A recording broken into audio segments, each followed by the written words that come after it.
The Geek Smart LF505 has a cool new function featuring auto lock.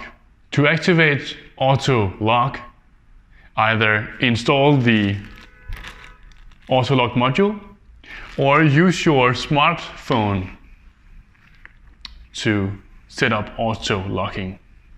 To get started, find the auto lock sensor within the box and wire it through the back panel here.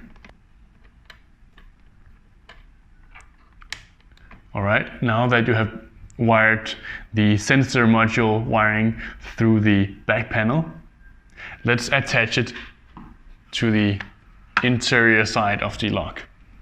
Now, attach the wiring to that magnet socket. Alright, now that the sensor wire is connected to the board, go ahead and also connect the wiring from the front panel into that socket there. And then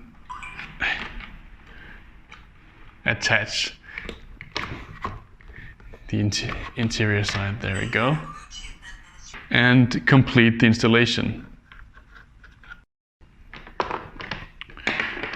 Alright.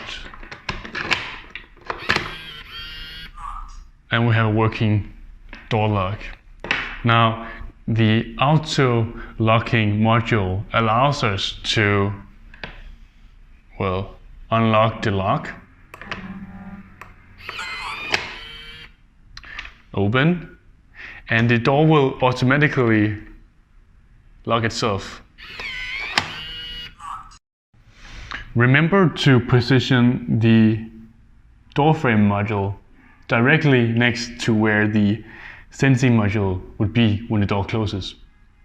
Also, to bypass this auto locking function in any event, you can manually close the door here, and the door will not automatically lock.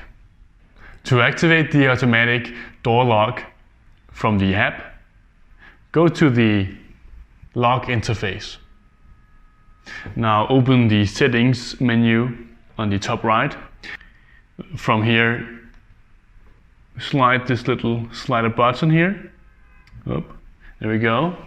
And now you can choose how long time should pass before the lock will auto lock. I choose 5 seconds. Now I can unlock the door from my app, and the lock will automatically lock itself. Thank you for watching.